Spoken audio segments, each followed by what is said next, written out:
because every single day I will continue to fight your oppression that makes people feel like crap about themselves. Oh, get ready, because it's payback time. The one thing that's really honestly difficult for me to admit is that through reading this book, I have discovered that I, in fact, would not have survived Modelland. I have been in a creative drought as of late. I have a summer house video in the works, but it's gonna take a while. Basically, I've spent the last few weeks starting and unstarting mediocre projects because I desperately need to remind the world that I still exist while I work on longer stuff. In times like this, I like to return to the things and people that raised me, the ones who were my moral compass, my education to the world, the ones who inspired me, you know, to have an eating disorder for several years. Tyra Banks, say what you will about the woman, many a thing to be said, really. The woman is creative. So we're the gays. And we're the straights. All right. And do we have some in-betweens? Are these our in-betweens? And you can never take that away from her. I like to imagine that in another life, she would be the co-host of Weekend Update on SNL with Amy Poehler. And because what was truly meant to happen didn't happen, Tyra has decided instead to make it everybody's problem. Tyra Banks has had many careers. She was a model. She invented hot ice cream. Like I'm going crazy. It's like I don't sleep. These ideas just keep coming in my head. It's just like, bam, wake me up. And then this one came to me, hot ice cream. Explain it to the world. You know, Kevin, I'm torn. I don't know if I should tell you, Kevin. She, of course, was the host and visionary behind America's Next Top Model, creating spin-offs and shovelware Wii games across the world. Enemies do more than make you moody. They turn pretty faces ugly, and that gets you nowhere fast. All right, f off, Jack. That's right. Being that's worse. Gives me wrinkles. And what a lot of people seemingly up until this point didn't know was that Tyra is an author. Not just an author of your standard ghost-written memoir. She has one of those too. No. From the years of 2005 all the way to 2011, Tyra Banks was working on the next great American novel, Modelland. The name of the book is Modelland. I get asked, supermodel, what does that mean? You guys have superpowers? And I said, you know what, yeah. Maybe I should do this book in Fantasyland, in adventure, and have magic like these journalists used to joke about. And then that's how Modelland came to be.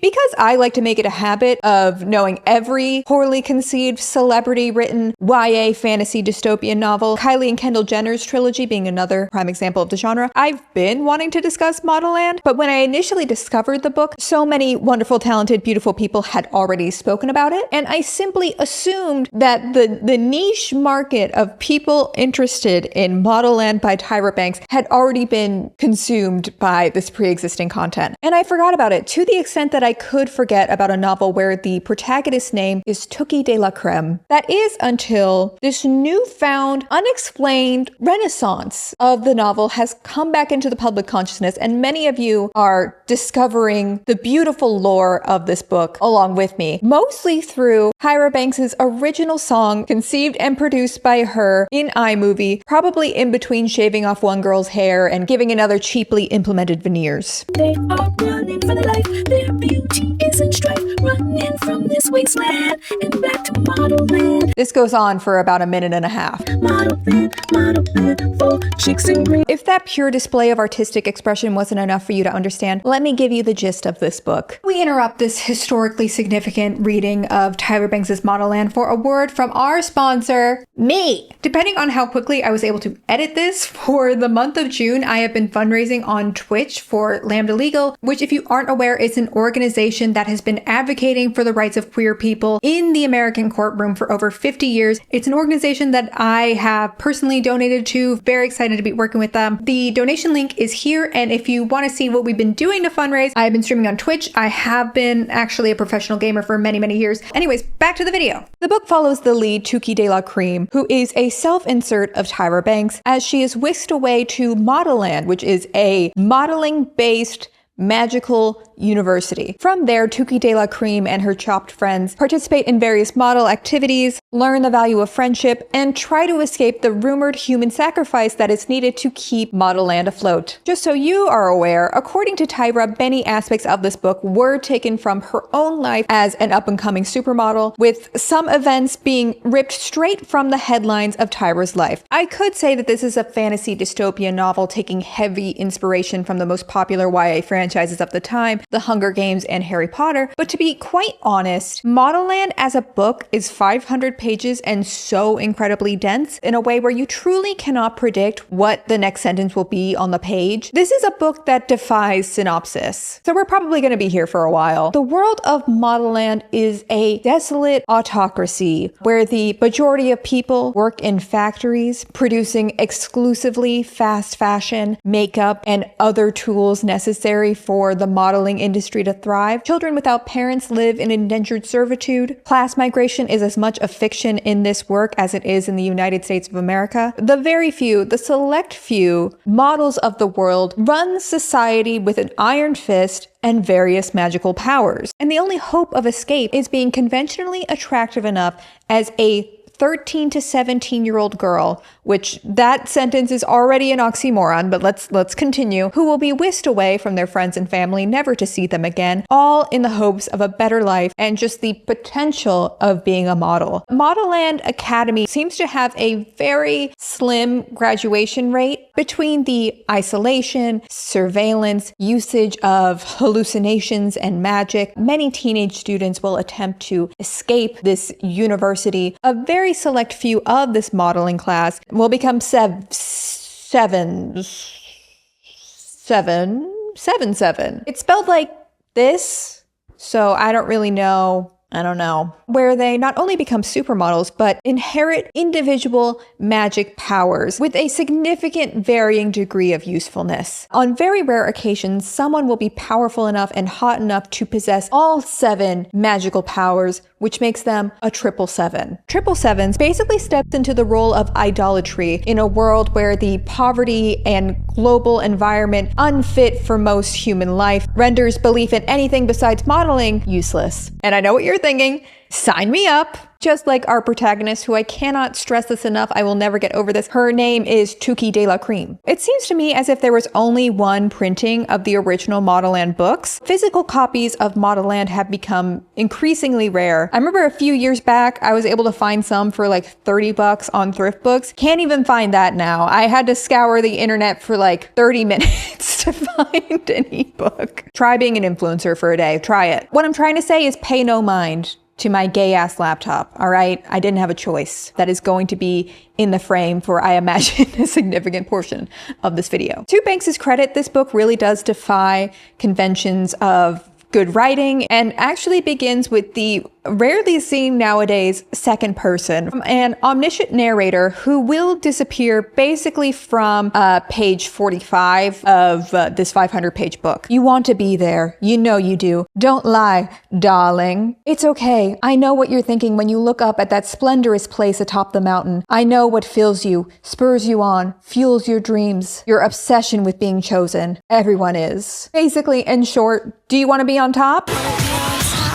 The land you thirst for has loomed at the top of the mountain in Metopia for as long as you can remember. One thing that really is missing from Modelland is some sort of map, because truly the layout of this fantastical world does get kind of incomprehensible as the story continues. The book introduces this place called Metopia, which has 4 different quadrants where one area is brutally, inhospitably hot, one quadrant is freezing cold, one I think rains 24/7, and then there's this nice hospitable area where only the rich and powerful can reside. In the center of these 4 lands is this giant mountain with a golden eye floating at the top, prestigious academy at the top somewhere in the clouds. Initially, I thought of Metopia as sort of the different districts in the Hunger Games, except it would be in like a Tamagotchi life art style. But as we'll come to find out, Metopia is actually just one country area within this world. Metopia, with this giant mountain with a golden eye, a la Lord of the Rings Sauron, is actually one of the more hospitable places to live in this world. We're then introduced to everyone's favorite protagonist, Tuki de la Cream, who is described as the girl whose eyes are 3 centimeters too far apart and whose mouth is 4 centimeters too wide. When you look at her,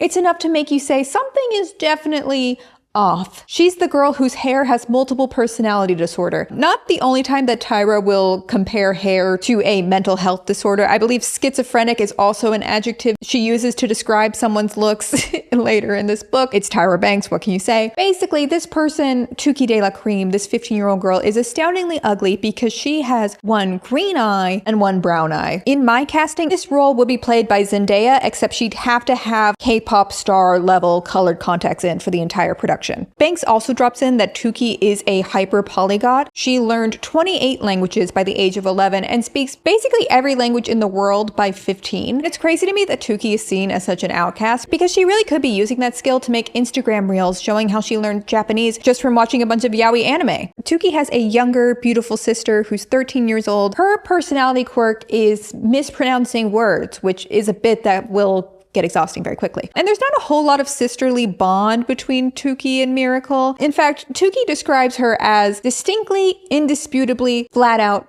dense. As dumb as a lobotomized turkey, and turkeys were said to raise their head to the sky during rainstorms and drown themselves. Purely an aesthetic casting, but I imagine the role of Miracle played by Kata from Love Island. The ages for all my fan castings are going to be incredibly off, but I just don't know that many up-and-coming 13-year-old actors, so you're just going to have to stick with me on that. Their mother is this mean, nasty woman who's really into reborn dolls. She carries a reborn doll around with her all the time. And even though she is beautiful, she has a suspicious amount of wrinkles for her age, which is shorthand for she's not beautiful, and what the f is up with that? Her name is Creamy de la Creme. Who else would play this role? But Ben de la Creme, it's right there. It's interesting because this book does seem like it's written to appeal to like 13-year-olds, despite some odd sexual inclusions later on in the book. But it is also chock full of references to America's Next Top Model, which I hope 13-year-olds were not Tyra Banks' intended audience for that show, although I certainly was that 13-year-old watching that show. For example, Tuki's diary is called T-Mail. Tyra Banks! Prepare to die.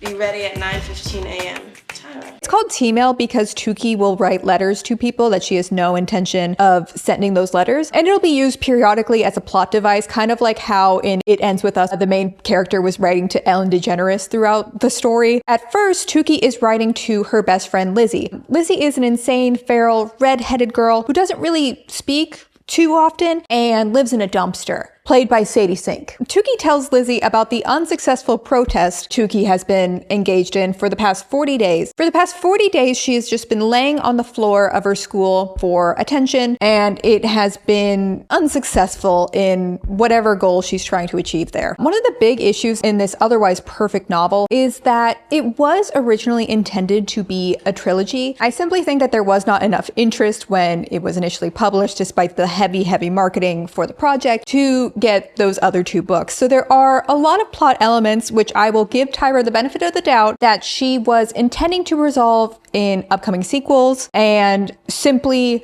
are set up here with zero payoff. One of those is a character named Theophilus Lovelaces, who is played by the guy who plays the bisexual that no one likes on The Summer I Turned Pretty. Theophilus is running for student body president. Despite being from the wealthy area of Metopia, he has decided to attend public school instead of, St. Anne's or whatever the equivalent, just so he can be among regular people. So he's, going around campaigning, kissing babies, passing out buttons that say, vote for love, love wins. You know how that one time someone against your better judgment convinced you to play beer pong? Ping pong ball goes over the table and it just rolls through the nasty kitchen that hasn't been cleaned in decades onto the dance floor on your hands and knees, sludging your way through jungle juice and sweat. You're just like chasing after this ping pong ball. A vote for love pin falls down and Tuki goes on that exact same journey. The button gets so beaten up from it just like rolling around and around, eventually landing in the trash can, that some of the letters rub off and the only remaining letters are T-O-O-K-E, which is almost, but not quite, Tuki's name, which she interprets as a sign and holds onto in her magic pocket that she has that really doesn't get explained, where she has like a button that's kind of like Mary Poppins' bag and she can just kind of like stuff things in there. But unfortunately, Theophilus has a girlfriend who, of course, is the mean girl named Zarpessa Zariano. She's played by Sydney Sweeney. Tuki is doing normal stuff. She's watching Theophilus and Zarpessa make out, and she says it was hard for Tuki not to stare. Oh, how she wanted it to be her lips kissing Theophilus right now. Zarpessa would be forgotten. Tuki would be remembered. Don't worry too much about Theophilus because we're not going to really see him again. But remember, this is still a book about becoming a model and going to Modelland. The only way to get into the Modelland school and go to Modelland, Can You Survive Modelland? Can you survive Modelland? Is to walk around on the Day of Discovery. The Day of Discovery is basically like the reaping ceremony from the Hunger Games, except people want to be picked because people want to be a model, they want to be on top, you know? You want to be on top? During the Day of Discovery, everybody around the world will be walking and these scouts will come out, kidnap a few select children. It's also exclusively girls. There is a much less prestigious school for male models, although they are mostly there to do construction on the girls' school. Many people spend thousands training their child on walking the runway, smizing, being a hoe, but make it fashion. Ho, but then make it fashion. Ho, make it fashion. But the one thing that really, really gets you in is if you acquire a smize. A smize is described basically as like a golden pair of sunglasses that attaches to your head. And I think it's your odds of being picked increase by 90% or increase to 90%. Those are two very different statistics. There's only 7 smizes in the whole world. So basically everybody who finds a smize is guaranteed entry into the school. The only way to find a smize is through the water system. Children will be fighting in sewerways, kind of like that place RFK took his grandchildren to swim that one time. People will have their sinks running, their toilets running, all in the hopes of a smize coming out. Like, we talk a lot about the concern about AI. You can only imagine the climate impact this smize is having. Tukey is walking around this place called Peppertown with her sister and her mom. She runs into this homeless guy named Whippet, which seems innocuous, but he actually will be a pivotal character within the last 30 pages of the book or so. Around town, she can see t-shirts, billboards, mass panic, all saying,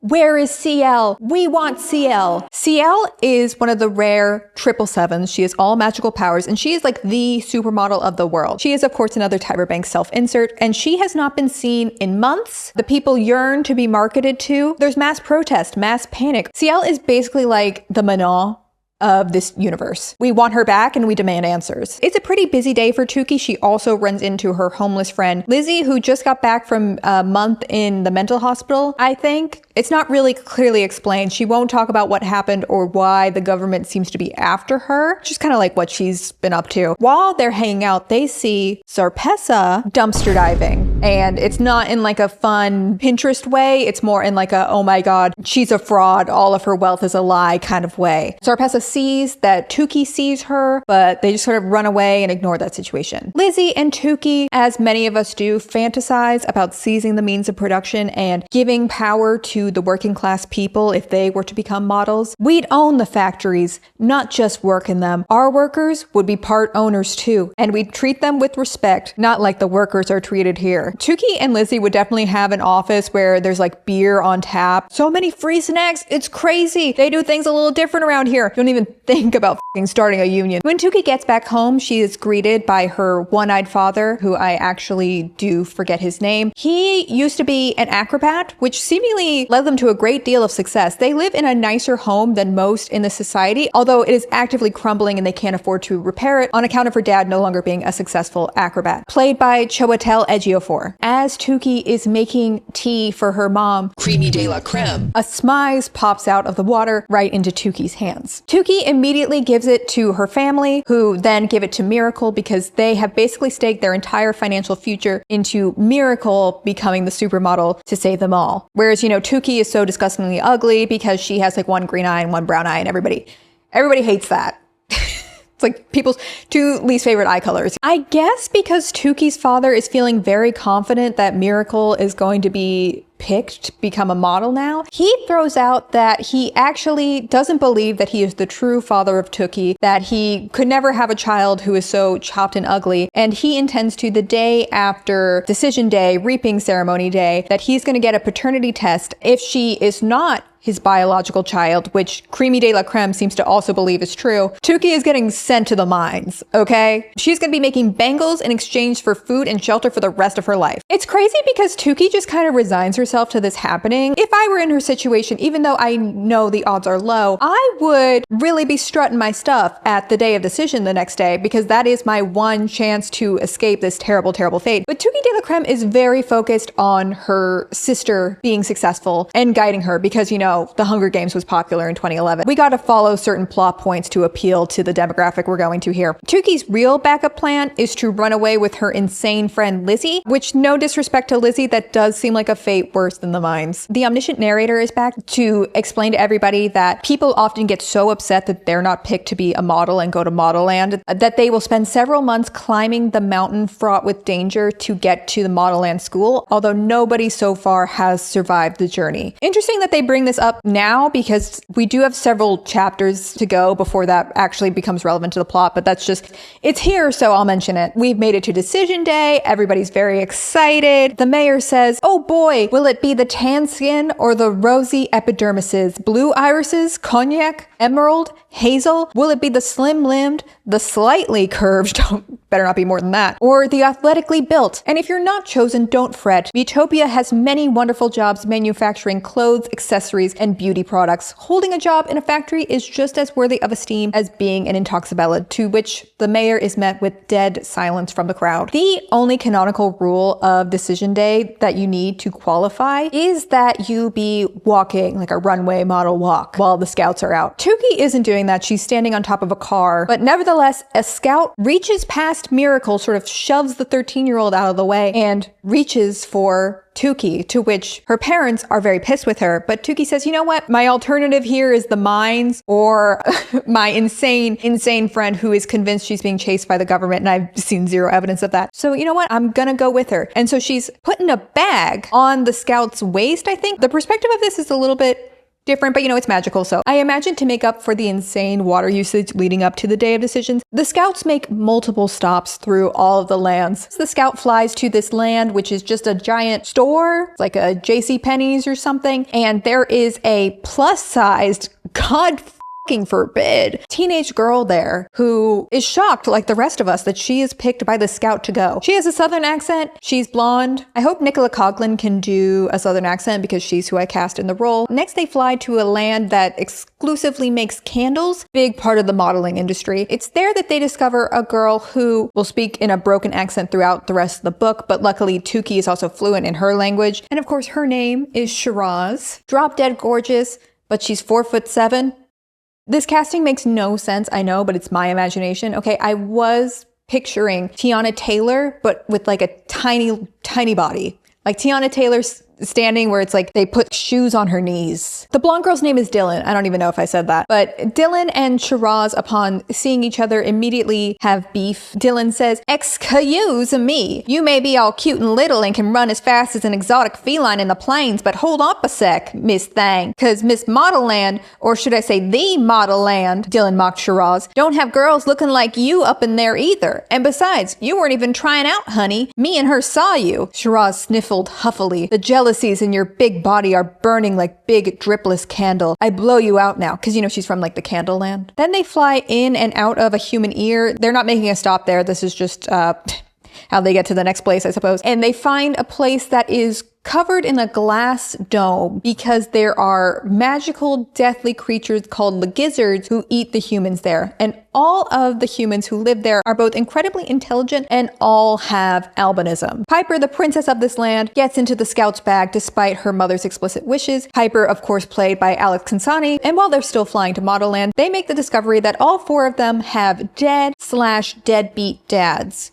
which you would think would be the reason that they're all together, but that's actually just like a fun coincidence. They also, upon seeing each other and determining that the group, this four, are all equally chopped, become suspicious that they are being sent to Modelland not to become a model, but to be used as a human sacrifice, which rumors abound that is required to keep the magical powers of Modelland afloat. One of the magical powers that the Sevens get is the power of transformation. The scout in front of them, who normally scouts are like Modelland graduates who couldn't cut it, who didn't have magical powers, this scout transforms into Tyra Banks, aka CL. CL has this kind of insane moment where she just grabs Shiraz, Dylan, and Piper and says, Hendel, Catherine, Woodland, I can't believe it. And they're all like, that's weird. They kind of move on from that conversation, start getting some more plot. We learn through this passage that CL was not only a supermodel, but a legendary spoken word poetry slam champion, spouting many controversial poems that even some of the snobbiest literary critics praised. She gave keynote addresses addresses at college graduations, speaking about her many interpretations of human beings' physicality. CL was an icon, and in Toxabella, unafraid to speak her mind, which is why they silenced her, no doubt. CL says, anyways, there's no time for me to show you my slam poetry now. You guys have torture tests to attend. I'll see you if you survive. It is now time for Tukey and her friends to have an orientation of sorts. Everybody is side-eyeing them because they're like chopped and fugly, and like one of them has a green eye, one of them has a brown eye. What's up with that? Zarpessa is there, of course, but there are also characters like the Likey quadruplets who all share one bed and seemingly are counted as one student collectively. They all only eat Tic Tacs, and their names are She Likey, Her Likey, I Likey, and Me Likey. There's also Chaste, there's Hamalani, don't remember her, Zhen, and everyone's favorite, Angelica from Iceland, except it's spelled like that. I imagine Angelica from Iceland had a very pivotal point in the sequel, but she'll not be mentioned again. At the orientation, they meet the Belladonna, who is the figurehead both of the university, but also of this entire realm. She's the queen of this world and of this school, and she normally does not appear in public. She's kind of like Sia in the Chandelier music video. She only appears via animated stone, if that makes sense. I don't know why I'm acting like it does. The Belladonna begins a lovely song that goes on actually for 3 pages, 4, 5, 6 pages, actually.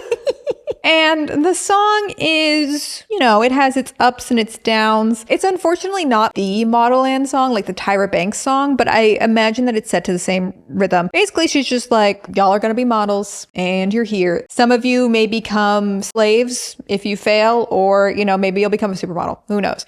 Who knows? The new students have to go through a boot camp. It's called THBC. I forget what the TH stands for. And we're introduced to various teachers, all of which are referred to as gurus. Some of them, like one character who is described as 75% male and 25% female and teaches them how to walk a runway, I think is a very clear insert of Miss J from America's Next Top Model. Basically, imagine all of these teachers as various America's Next Top Model judges. And for some reason, Yost Klein, I just feel like Yost Klein would really eat this role up. One of their teachers, Gennaro, says, well, your class seems to have near perfect degrees of beauty supremacy, almost as becoming as I, all except for the 4 of you. And we know which 4 they're talking about. Their first class, they're all putting on makeup, they're sharing makeup brushes, they're sharing eyeliner, sticking these things in their eyes, in their mouths, and then passing it to the next person, only to look up in the mirror and see that there are these horrifying, rotting creatures. There are several horrifying monsters that Banks will describe in gruesome detail, and I do just think that there was a missed opportunity for there to be a horror novel. Tukey turned to the mirror and saw an older, unrecognizable person. It had a boil growing on its nose, letting out a smoke that smelled of rotten eggs and animal droppings. Much of its hair had fallen out in clumps, and many of the hanging strands had fused together into what looked like chunks of petrified wood. Its eyes were bruised, swollen,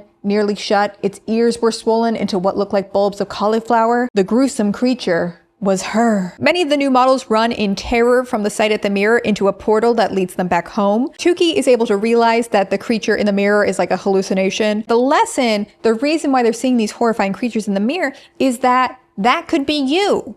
If you don't sanitize your makeup, don't share your makeup, everybody. This is a valuable life lesson, and they have been scared straight in day 1. There's another test where they're escaping a giant sewing machine, nearly impaling many of them. Chase, one of the other characters that you won't need to remember, was standing still. Slowly the needle bore down on her head, its tip piercing her skull and continuing all the way through her body to the ground. When the needle retracted, Chase was gone. I think she survives that. I don't remember. Next, we kind of have a montage of the older student, Zhen, giving a tour of the whimsical, strange place that they're at, including their new dormitories. I wonder why that sounds so familiar. Another issue with me that I generally have with fantasy books, but certainly I have with Modelland, oftentimes fantasy books feel the need to make things whimsical and magical to the point where nothing is grounded in reality, and you simply, as a reader, cannot picture what you're looking at. For example, none of them have clocks with numbers on it. They have to use an entirely new system where colors are used to tell time. They all have to wear these belts, which give them their magical powers, except it doesn't give them their magical powers because they're new and they don't have magical powers yet. When they sleep, everyone at this school has a light that flashes onto them all night, which is supposed to restore their beauty. It does sound like a deeply impractical way to go to sleep, but Alas, Tuki feels left out because her and her 3 ugly friends, they don't have a light shining on them at night, which I think is the one time they should actually be grateful for being so chopped. Another random detail is the school has the magical power to force them all to get their periods on the very same day, which they all do. The teachers tell them that actually this is the only day where you're going to get your period. You're never going to experience your period again. Modelland has the cure to all sorts of period-related pain, but don't worry, they still can have children, but they just will never appear pregnant or like they're menstruating. They'll never be bloated. They'll never have any of that going on. They've cured it. They've cured menstruation. Tuki ventures outside their dorm and hears somebody screaming, crying in agony. And so she goes around the corner to this room where a figure on their knees rocked back and forth mumbling, "It's my fault, it's my fault, it's my fault." The person held a wooden plank in hand and their back was bruised and bloody. The only item in the room was a picture pinned to the wall. Tuki squinted at it, recognizing the 3 pillars immediately. The obscure obelisks, the bizarre structures that had arisen in Lidorno seemingly overnight. Oh, I think I forgot to introduce those. I mean, there's obelisks. No one really knows what they are, but they look nice, I guess. Okay. But she discovers that the person torturing herself is famed supermodel CL. First of all, it was strange that CL was a scout when she's like the #1 supermodel. But even more strangely, the Belladonna has forced CL basically to become a first-year student among them because CL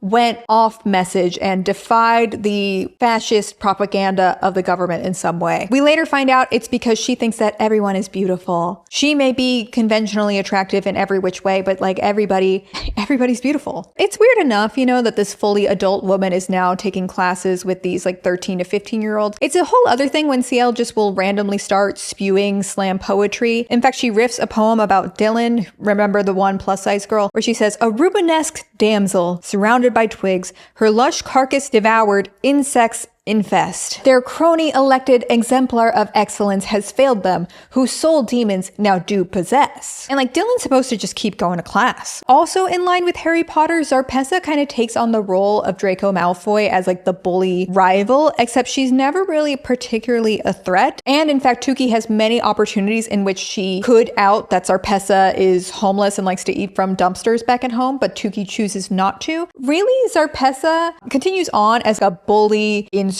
character in like poorly conceived fan fiction. She'll just say something dumb and then the scene continues on. Her boyfriend, who Tuki also liked, isn't here, so there really isn't any significant reason for Zarpessa and Tuki to be rivals other than women just having to be pitted against each other. It's sick. As I think part of their lesson, but also maybe just for fun, the girls go to this trauma machine where 3 people have to stand and they can choose to watch some of the most traumatic memories of their life in some really ill-conceived exposure therapy. Dylan shows the group the time that her dad passed away in front of her when she was 5 years old. A character, Kamalini, describes an incident where she was responsible inadvertently for the death of many of her friends and family while helping her mom film a Bollywood movie. Tuki sees a scene that she can't remember because she's a baby. It's Creamy de la Creme and her dad, and they are happy and they love each other and they love Tuki, and Creamy doesn't have a reborn doll for some strange reason. Tuki is now left with this idea that maybe Creamy de la Creme didn't always hate Tuki. Something changed within her.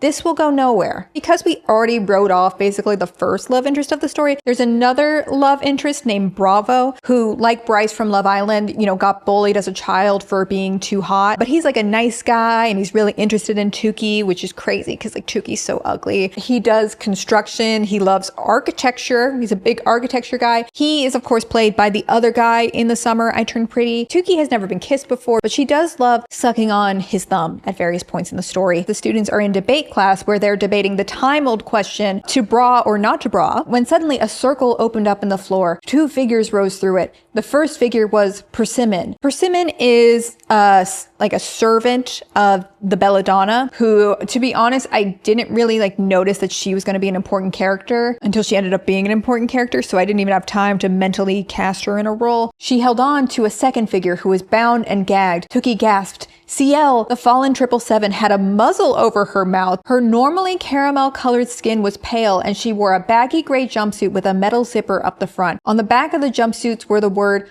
ugly room scrawled in large black letters. The ugly room is basically the school's equivalent of solitary confinement, like some mysterious torture room that you definitely don't want to be in. After she's done with this class, she's going to return to the ugly room for some more shock therapy. But before she goes, CL must debate Tukey and Dylan about whether conventional beauty is what we should strive for, or if we can accept people who are like a little bit different. Tukey is all about upholding the narrow beauty standards that have oppressed her entire life. CL, on the other hand, makes a heartfelt plea to accept people outside the beauty standard, where she says, they have lobotomized you. We've all been brainwashed to think that beauty is this. She pointed at her own face. Or that, she pointed to Chaste. Or that, she pointed in turn to Bibiana, Miliki, and Zarpessa. When in fact, if we reprogram our brainwashed with extra strength bleach minds, it can be that. She jabbed her finger at Shiraz.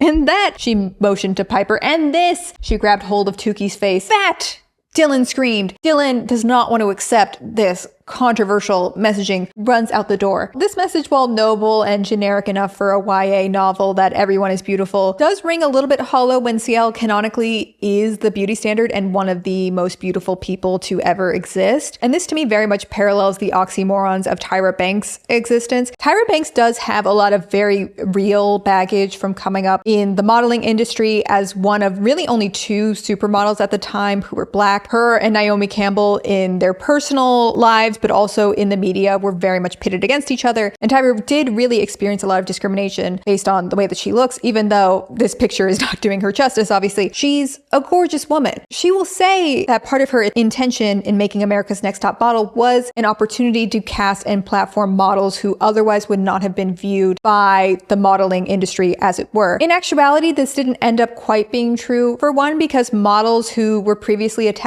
to reality television just were not taken seriously, certainly in the 2000s. And in fact, being on America's Next Top Model was a detriment to many young models' career. But 2, quite literally, the core concept of the show was molding people and shaming people when they failed to fall into the narrow beauty standard that she herself was also forced to fit into. Do you really think you can have a CoverGirl contract with the gap in your mouth? Yeah, why not? This is all people see. It's easier, he's beautiful CoverGirl. It's very much a like hurt people thing that Tyra, in her own words in 2026, doesn't quite have the language to unpack. So certainly would not expect that in 2011's Modelland. I'm sure the 13-year-olds weren't thinking about this that deeply, but I was. There is this room that they're not supposed to go to called Catwalk Corridor. Catwalk Corridor is filled with students who were turned into cats for being catty. So they're like talking cats and they're very angry. For some reason, this door isn't locked. You know, anybody can walk in there. And Dylan, in her upset haze, insistent that she's ugly, runs into Catwalk Corridor. Tukey, Shiraz, and Piper follow suit. Zarpessa is also there, I think just she was bored. The cats start attacking all of them. Tukey gets a nasty gash on her lip. Zarpessa gets it the worst. Unfortunately, none of these cats are vaccinated, so they are immediately going to need to go to the nurse for a tetanus shot and invasive surgery. But as they're leaving, one of the cats yells, "Watch out, De La Creme. This kitty cat got a taste of your sweetness and wants more of your cream." Anyway, Zarpessa and Tukey go to the hospital where they discover that doctors in this land are exclusively women who, when they were born with roller skates for feet, because it makes it very easy for them to roll in between clients. Wouldn't really want someone on roller skates to be doing emergency surgery on me personally. Zarpessa is floored by seeing a female doctor because she, for reasons really unexplained, has very tradwife views, even though everything we know about this fantastical world seems to suggest that women hold the ultimate power because they are models and women models have much more marketing influence than males do typically. Zarpessa says, "I'm sorry, doctor. Of course, doctor. But you don't handle the small stuff, right? Like knitting cut knees and putting patches on bumps and scrapes. The big stuff is for a man's mind. Open heart surgery, brain trauma, that kind of thing." The doctor says, "It sounds like brain trauma might be something I should check you for." The doctor, by the way, named Dr. Erica, you know who's playing her. Also, while they're at the hospital, they see another student there named Desperata who has what we like to call BW, boy withdrawal. There's a guy back home that she wants to really risk everything for. She wants to escape Modelland and go back and see him. But of course she can't do so because if she were to do that, she would die from what we know so far in the story. Tukey has quite a set of legs on her. Maybe she is meant to be a model because she manages to sleepwalk from the hospital all the way to the administrative building where the belladonna is, where no student is allowed to go. The security on this place must be so lax if a sleepwalking student can get in, literally not even conscious that she's doing so. She overhears a conversation with CL and the belladonna that is quite concerning. The belladonna is talking about, wanting to torture CL more. CL is complaining about all the torture she's had to endure for speaking out against the belladonna. You made one grave mistake, and I don't mean torturing me for half a friggin' year. To my delight, there are no swear words. Just friggin'. Or making me redo War of Words in my first year uniform. Or demanding I answer calls at the Modelland agency where I've had to tell clients CL is not available to model for you because she's an ingrate. Or forcing me to clean the floors of the ugly room with my tongue. Or gagging me like a horse while you pry my eyes open and make me watch old Modelland propaganda films for 7 hours at a time while you drip Celine in my eyes so they don't dry out. One thing I did not expect from Tyra Banks' YA fantasy dystopian novel is a Clockwork Orange reference. Tyra, big Stanley Kubrick fan, I guess. CL continues to explain her issues with the belladonna very loudly, for the sake of the plot. CL admits to tampering with the predetermined admission list, which it being predetermined alone is a surprise to Tukey, not a surprise to me if you know anything about an autocracy, the influence of nepotism. All of these women are spending tens of thousands of dollars in the hopes that they can achieve greatness and go to Modelland. Little do they know that no matter how much they try, they simply will not make it into Modelland based on nothing more than the opinion of the belladonna and presumably their pre-existing relationship to fame and wealth. And CL says the belladonna tampered with the official list of new Bella candidates. You scratched out one worthy candidate and you know the consequences. You'll be forced out. You'll live a life of immense physical pain and suffering. The ugly room will be just the beginning. Even though belladonna is the queen and ostensibly in charge, even the belladonna can't break the rules. You hold up your end of the bargain and I won't say a word about your little experiment. How you replaced a worthy candidate with Tukey de la Creme.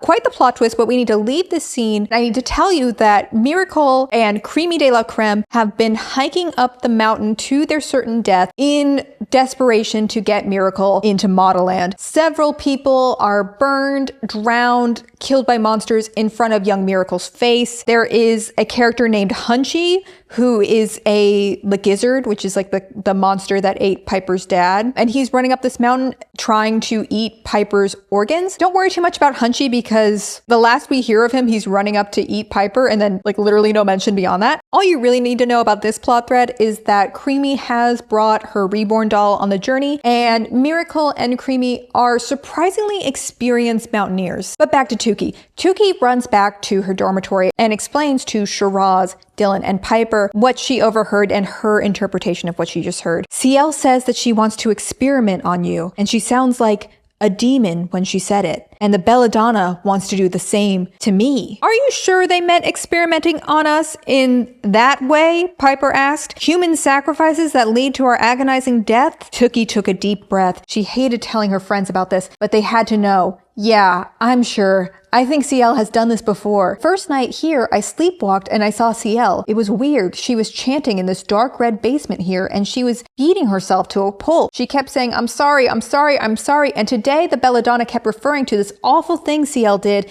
to dead bodies. I think the things I saw are connected. I think she was apologizing to the people she tortured and killed, and she's ready to do it again. So the four decide that they gotta get out of here. They gotta escape from Modelland. They are running for their life. Their beauty is in strife. But that is not going to be an easy feat because as they are making their plans to just jump over the wall and see what happens, Desperata, remember Desperata? Of course you remember Desperata. Desperata, played by Amanda Batula, is jumping over the wall. The entire student body watches her be struck by lightning, which does not kill her, but does in fact age her face 50 years. She says that her boyfriend, not on screen, but of course played by Wes Wilson, will never accept her like this, and she has been doomed to a fate worse than death, where she can no longer return to Modelland, but she's also old and ugly. The four Unikas, I think that's what they call themselves. That's the name of their clique. I forgot to mention that.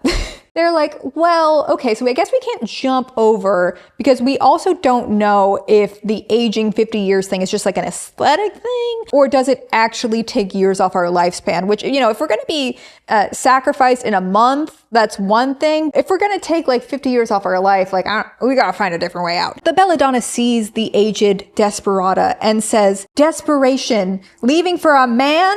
For a man? Desperation clouds your mind, robs you of clear thoughts, makes you think that a man is the answer. He is not. In the civilian world, women are valued more for giving birth to babies than for giving birth to their dreams. Not here, not now, not ever. In the civilian world, it is acceptable for a woman to settle, to subvert, to dilute and diminish her dreams if it's to help or be with a man. That's somehow noble. Not here, not now, not ever. But Madame Belladonna remembers Zarpesta is a trad wife for some reason. She says, I don't think it's wrong to live for a man. Their intelligence is far greater than ours, and it's our duty to submit and love. How dare you speak when I am speaking, and such nonsense on top of that. Where on earth did you manage to come up with that rubbish? I imagine on sourdough TikTok. So you would derail your life to be with a man? You would risk your face, your Modelland Intoxibella future for that nonsense that you call love? This is an odd thing that the book does. Belladonna in this moment is basically saying to everybody here, the entire student body, that they will never be able to find love. They must remain isolated in Modelland to be successful models, and love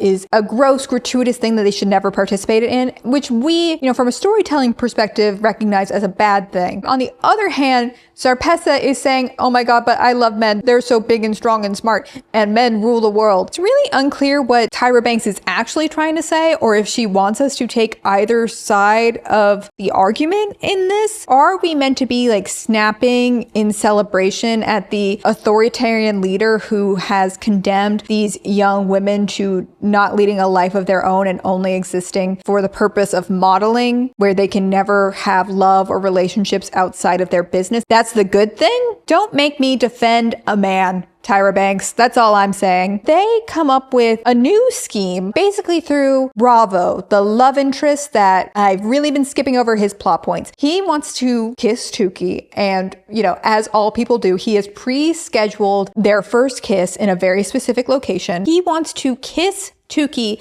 in this secret tunnel where there is a zip zap. A zip zap is kind of just like a magical transportation device that would lead them out of Modelland back to the fountain where Tukey was initially scooped up by Ciel. Tukey is like, oh my God, Bravo, I would love to kiss you, but also, do you mind showing me where that zip zap is before we do it? I just want to get a sense of the setting, what I should be wearing, like what the lighting situation is going to be over there before we kiss, but I would love to kiss you for sure. At this point, Tukey and her friends have devised their plan to escape. They plan on escaping out the zip zap after the man attack, which is a game they play with the boy modeling school, which I can't believe I haven't told you, is called Bestosterone. The Man Attack game is a class where a random selection of girls and a random selection of boys must first wrestle in their underwear on like a seesaw. They must put on an outfit to fit a specific theme, and then they must put on foundation. And for the men, of course, you know, foundation is for girls.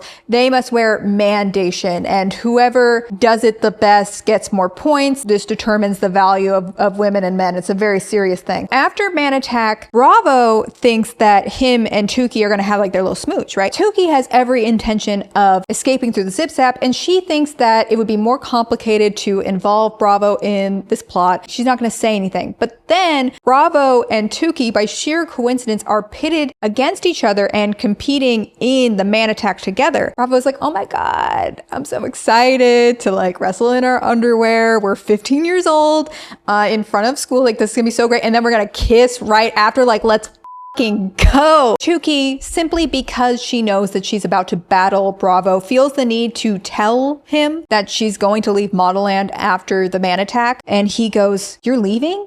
You're leaving through our zip zap? Our zip zap? The one you asked me to show you? The one I wanted to take you through tonight for a smooch? Without me? Bravo is giving Major Gale from the Hunger Games in this. Hello? You may be escaping human sacrifice, but what about me? Because his ego is hurt, he randomly throws out that, well, You know what? Me planning to kiss you, I didn't even want to kiss you anyways. I thought you were ugly in the first place. I only wanted to kiss you because it was a bet with my boys. Tukey, even though she is escaping what she believes to be her imminent death, seems equally concerned that Bravo has lied to her about his romantic intentions. When Tukey and Bravo go out into the man attack, Tukey begins fighting Bravo for real, and Bravo is just kind of letting it happen and giving actually Tukey very specific instructions on how to win and how to beat him. And while Tukey is like throwing balls at him and like punching him in the face and stuff, she starts telling Bravo about what her real first kiss will be. It's gonna be under a perfect sunset, near a garden of golden flowers, spreading as far as the eye can see. The lucky guy who will get to pucker my suckers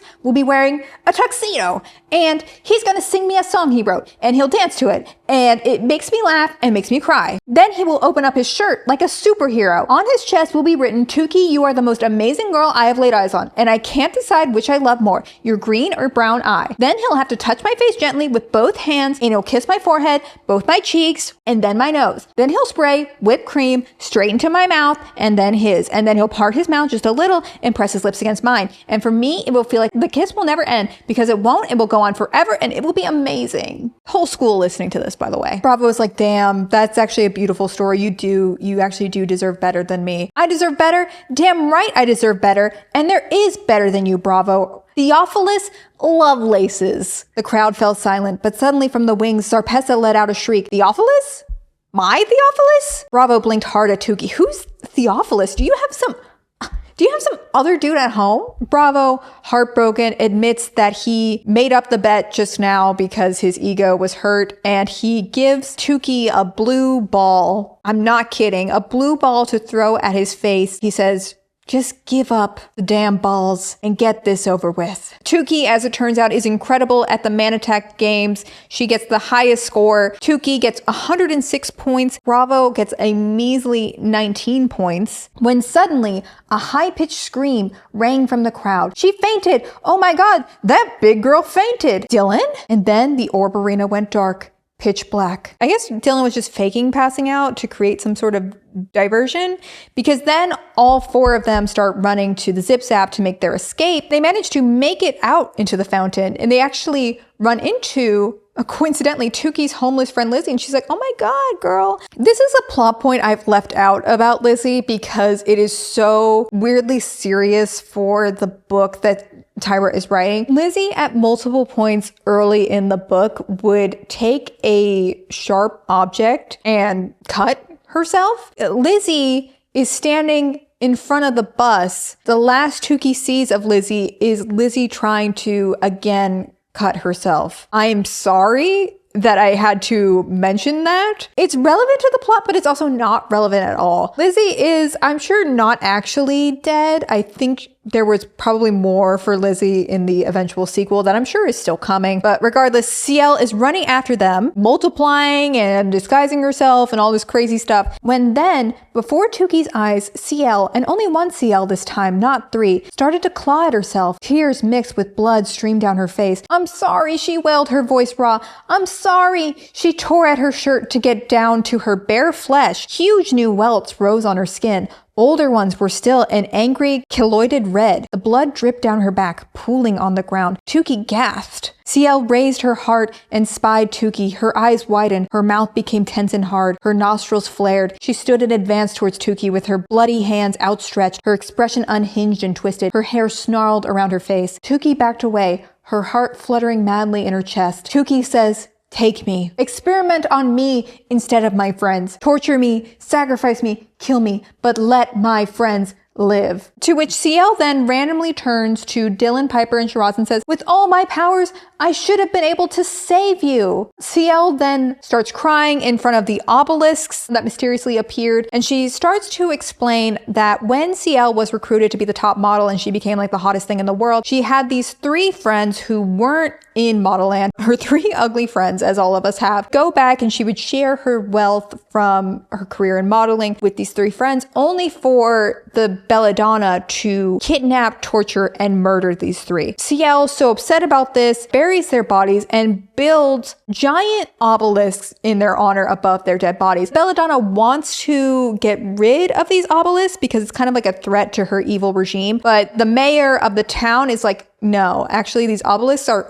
really good for tourism. Basically, CL sees her three chopped friends in Tuki's three chopped friends. CL was not trying to torture or kidnap them. She was trying to send them to Modelland because she believes that even ugly people should be allowed to model or something. Tuki was on the list that she was supposed to take because the Belladonna switched Tuki and presumably Miracle out of some unknown reason. We don't know that yet. CL went and broke the rules and took Shiraz, Dylan, and Piper, which is partly why she's been getting tortured all year. They're like, oh my God, this was totally a misunderstanding. Like, we'll go back to Modelland with you then, CL. Like, it really does feel like we could have had a conversation. Like, it's so crazy. You know, you assume one thing about a person and then you talk to them and it's like, they're not actually as bad as you think. Let's go back to Modelland, this oppressive regime, and let's be models, damn it. Except when they get there, Miracle and Creamy have scaled the mountain in order to survive, transformed into Legizzard. Piper, of course, traumatized. She says, it's a Legizzard, the one that killed my father, and now one's come for me. 5 angry fingers twitched as though stricken with palsy. When its second hand appeared, the girls grabbed one another. The hand's flesh was filthy and bloodied, each fingernail long, comma-shaped and obsidian black. They looked like tails of a prehistoric flesh-eating bird. The top of the muddy head appeared next, followed by 2 bulbous, demonic, cruddy eyes. Everyone screamed and took another step back. The scaly, charred monster turned and stared directly at Tuki, its sooty eyes narrowed, and hundreds of cracks of dry mud covering its face. Tuki's gaze fell to the monster's hand. There was a filthy, tattered doll tucked under its arm. A doll Tuki knew too well. This wasn't a Legizzard. It was Creamy? Either Creamy and Miracle turned into monsters, or they were just like covered in mud and looked like they were monsters. But regardless, Creamy is here. Basically, the remaining part of this book is just going to be a giant info dump where all of the, well, not all of, but most of the remaining plot threads are resolved. Belladonna not happy to see Creamy. I guess they know each other. They are taken to meet the Belladonna in person. Luckily, she's hot as hell, just like everybody else. Belladonna, of course, played by Glenn Close. CL whispers, she's a fashion dictator. Her clothes shift and the world's fashion trends follow. I'll bet my CL money that tomorrow, spike dresses will be all the friggin' rage. A bemused smile crept up on the Belladonna's face. Creamy? What's with this creamy nonsense? Is that what you're making your children call you? If I am seeing what I think I am, you are far cry from creamy. Clumpy is more like it. Or craggy. Creamy says, at least my soul isn't rotten. Listen up, everybody. There's a rumor going back around that the Belladonna's soul is as filthy as a truck stop urinal. Word has it she traded it away. We learn Creamy is not, would you believe, Creamy de la Creme's birth name. Her real name is Creamalotta Defecake. Let's just sit with that for a moment. You may remember that there's this weird memory portal that they can go through at the school. And so to get answers, Tuki takes Creamy and the Belladonna and CL into this memory thing. Basically, it forces this memory machine to explain the rest of the plot to her. So the rest of the plot is flashbacks where we learn that Persimmon, first of all, Persimmon used to be a student at this school, and she was actually in line to become a rare 777. Like, she was kind of that girl. Belladonna, her original name was LaDonna. She was a princess at the time, you know, a Nepo baby for sure. Creamy, or Lotta Defecake as she is known in her past, was also a student at Modelland, which is a surprise to Tuki. Tuki's mind continued to spin. Creamy, is this how you knew so much about Modelland? Is this how you knew Miracle was going to get chosen? Daughters of Intoxibellas have almost a 100% chance of getting into Modelland. After all, this is a weirdly written sentence, higher than the chances of Smy's finders. It turns out that when these three were teenagers, they were all friends. And the Belladonna had a boyfriend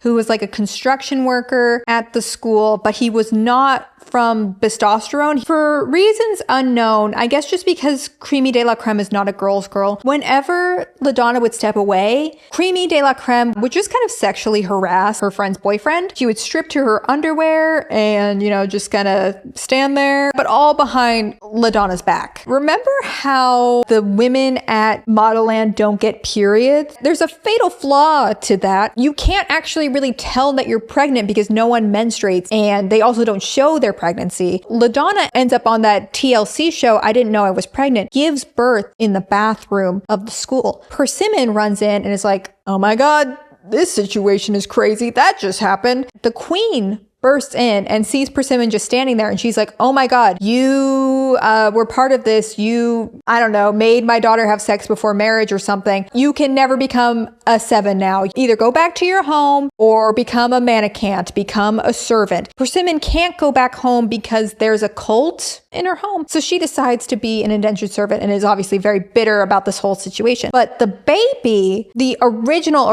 Belladonna, who is she play? Who would play her? Angela Bassett plays the grandma Belladonna. She is like, I am going to take this child who they describe as having piercing blue eyes, okay? I'm going to take this child and it's going to be raised by its father. LaDonna, you are royalty. You are meant to be the Belladonna. You cannot have a child and be a model. That's just not how it works. Creamy and LaDonna sneak out of Modelland to go see LaDonna's child. What about the rule where they turn 50 years older if they leave? LaDonna's like, I'm a Nepo baby, okay? I'm gonna be able to get rid of the spell, no problem. Like, we'll go and I'll fix it for you. So they age 50 years, right? And they go see the guy whose name is Ray Faye, I think, but you know, it doesn't really matter. Tukey notices that this guy, whoever he is, has a strangely acrobatic quality to him, almost like he fell on a sword and lost his eye in a devastating acrobat accident years ago.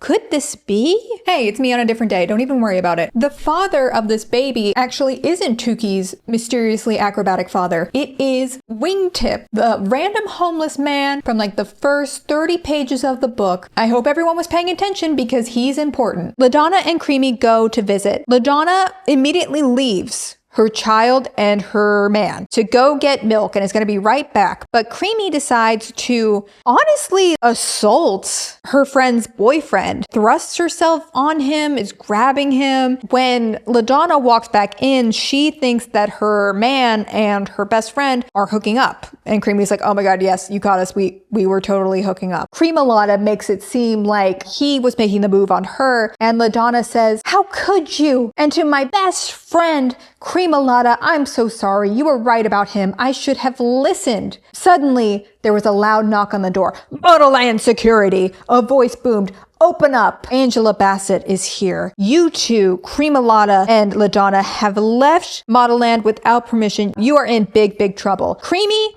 you can go. We're gonna curse you to still look like you're 70 years old, but you can go live your life. We don't really give a f. LaDonna, you are royal, so of course you get special privileges. You can leave Modelland and be with Mr. Faye and your child where you live together as a loving family, but you will have to relinquish all Modelland privileges. Never become an Intoxabella and never see me again, and your face will remain aged. LaDonna, because she's like, well, my man just cheated on me with my best friend, so I'm not really interested in being with him. If I'm not interested in being with him, why would I be interested in being with my child? Okay, well, I decide to be queen then. I'm never gonna see my child again, never gonna see this man again. And Creamy is like, you just picked being hot over your child when I was the one who basically assaulted your man. Your man is completely innocent. And LaDonna's like, oh my God. Right after I made the decision, you tell me that? Right after I decided that I can't see my child again, you tell me this information, Creamy? You, Creamy. You. The Belladonna hates Creamy and in revenge took Tukey, her ugly child, instead of Miracle. This was like the long con of the Belladonna. But the Queen Belladonna, Angela Bassett, says, oh, LaDonna, stop being so dramatic. LaDonna sank to her knees as Percy vanished down the long hallway with her child in her arms. Give her back to me. Give me my CL. So this whole time you're kind of set up to believe that this is a story about Tukey. This would partially explain why Creamy has all these weird feelings about Tukey. It wouldn't explain the eye color because this child is described as having blue eyes. And CL also has piercing green eyes, kind of like someone else that we know. That baby head in the flashback had gray eyes. The Belladonna says, your eyes turn green later. Common occurrence with babies born with blue or gray eyes. I wasn't there to see it happen, but that's what happened. And actually, you're my child. Understandably, a lot for CL to unpack. But at this point, Tukey is just kind of standing there because really this whole scheme has nothing to do with her. Creamy and the Belladonna start fighting. The royal guard walks in on them fighting and they're like, we love your fascist government. We love what you have going on, Belladonna, but we do not accept this kind of violence. You are going to be sent to the ugly room. Creamy is going to be sent to the ugly room. CL, since you're the daughter of the Belladonna, you're the new Belladonna. You are in charge. This is really a beautiful message because this whole book has been about these people who felt ugly and society told them they're ugly. They were always told that their lives would amount to nothing. And we now know that actually, yeah, they weren't selected. They weren't worthy enough. They were just kind of pawns in other people's scheme. And the true winner is the most conventionally attractive Tyra Banks. I mean CL. So CL becomes the queen. Another critical thing I forgot to mention about the end of the story. When CL becomes the Belladonna, the ceremony to pick the new sevens and for the third years to graduate from Modelland is canceled. Ostensibly, the entire modeling industry shuts down, maybe temporarily, maybe permanently, which feels like it is the collapse of society and the economy as we know it. But maybe it was just a temporary thing while they were,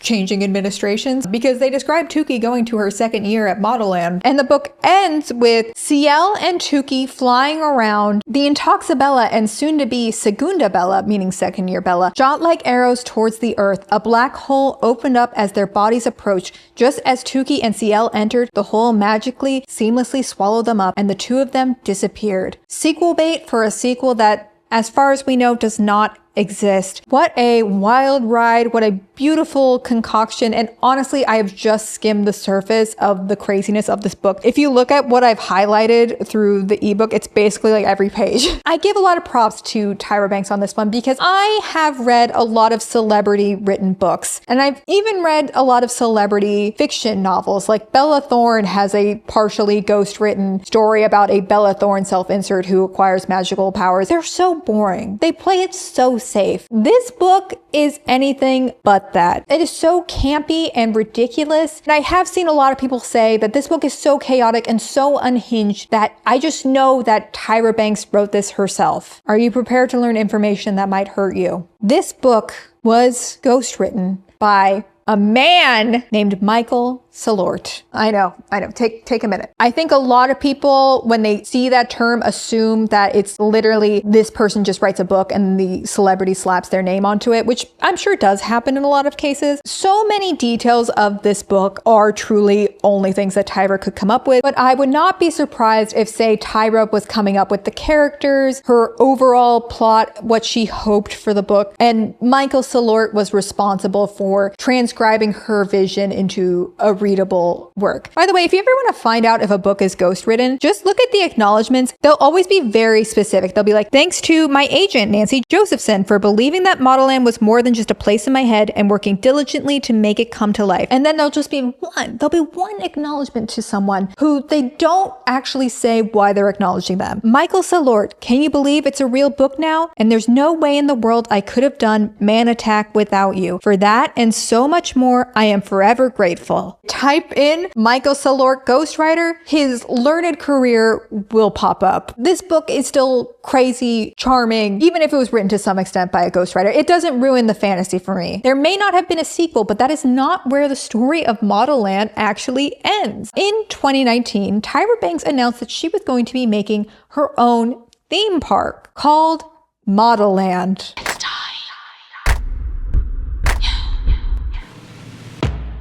Imagine a place that's full of fierce and fantasy, photo shoots and runways.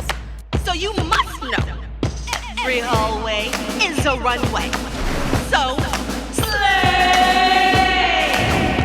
Welcome to the land of Anne, Modelland. The opening of that theme park was supposed to be in March of 2020. Modelland, the experience, opened in, I believe, 2022. The prices in 2019 originally ranged from $600 to $1,500 or something insane. The prices, from what I could tell, were like $50-ish. There are two reviews that I watched for this video, and both of them are far too generous based on the experience that they had. They've got phone chargers. I imagine we'll be taking a lot of pictures in here, so this could come in handy. They didn't really allow much time to take your own pictures or stuff like that. Very guided and very little bit of time per each room. She is very interestingly dressed, and it kind of reminded me of like the Hunger Games elite fashion. It was cheesy, it was silly, and this is where I realized this was not a modeling experience.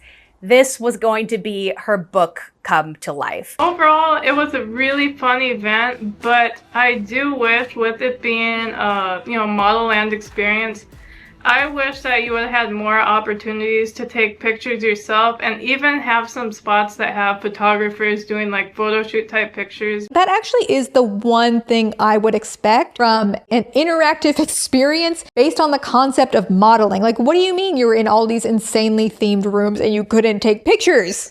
It did not have explicit references to Modelland, the book, but both the reviewers did note that it had this sort of steampunk, fantastical Hunger Games aesthetic that if you watched America's Next Top Model, seems really random. And yes, the Smy's ice cream was given out during the Modelland experience as well, and you'll notice something about the Smy's ice cream logo.